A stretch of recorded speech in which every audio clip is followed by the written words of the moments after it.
It's no secret that sellers nowadays will use any kind of evidence, whatever its source, to justify their products. But what they and many potential customers fail to recognize is the difficulty of generalizing a study's results on the general population. Let me explain. A study always has a study population from which it picks a study sample. That usually is not indicative of the general population that has or has not any medical condition or disease. So here comes external validity. External validity, also known as generalizability, refers to the extent to which the findings of a research can be generalized or applied to a larger population, setting, or situations beyond the specific conditions of the study. In other words, external validity assesses the degree to which the results of a study can be considered representative of real-world scenarios and can be extended to other people, places, or times. External validity is impacted by population characteristics, sampling methods, the research setting, time frame, and finally, the research design. As you can imagine, all of these characteristics most of the times do not line up perfectly, and saying a study shows that intervention X is effective on the general population is quite hard to say. Next up, we have to talk about internal validity. Internal validity refers to the degree to which a research study accurately measures or establishes a cause and effect relationship between the variables being studied, without the influence of confounding factors or alternative explanations.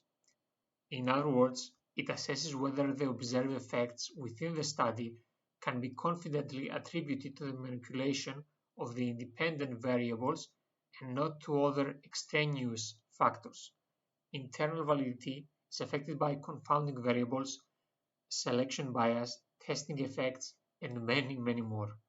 While internal validity is critical for establishing a cause and effect relationship within a specific study, researchers must also consider external validity to ensure that the findings can be generalized to other populations and real-world situations.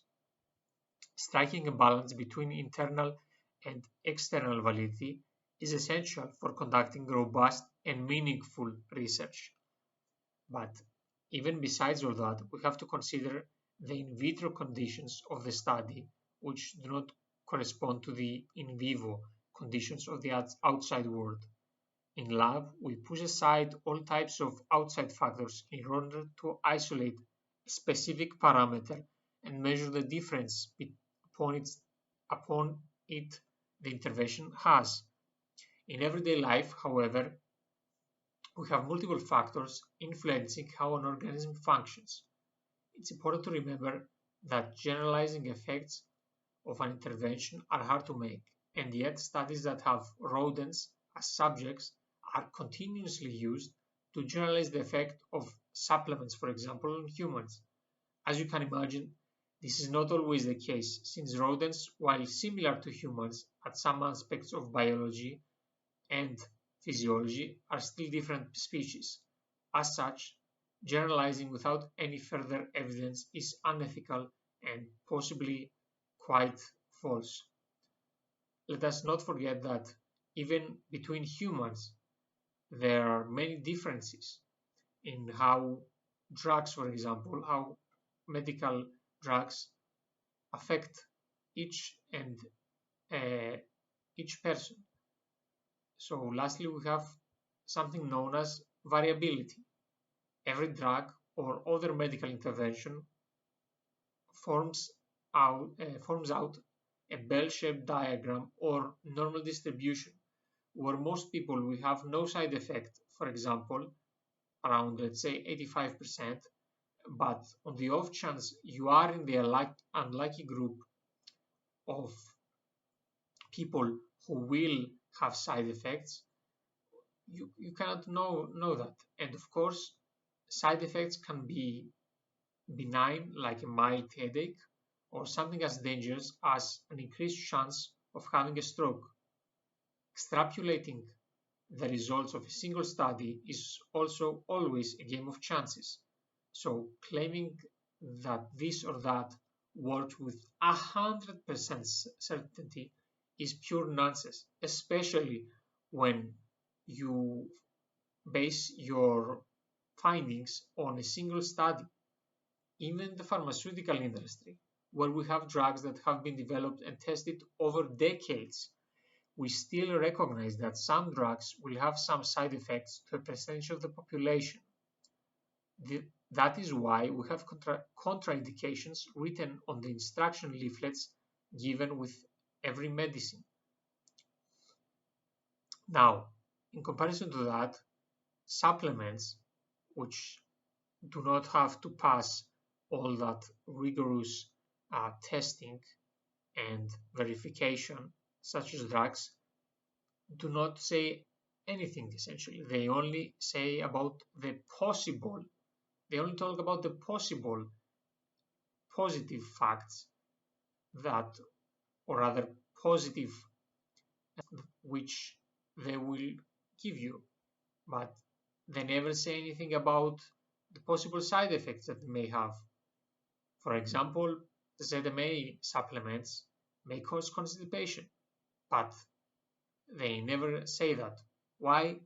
Because they don't want to. It's not good for them. It's bad publicity. So, what have we learned today? We learned that scientific research is a fickle matter, and the findings we have can be very easily misinterpreted.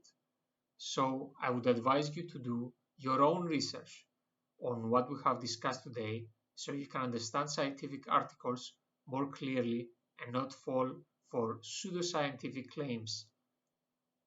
Things like external validity, internal validity, variability, all of these factors have many smaller uh, parts that play a large role on how an intervention will play out. So, yeah, be mindful of that and do your own research so you can be more ready next time when someone points you to something that might seem a little bit too good to be true. So, thank you everyone for watching and see you soon.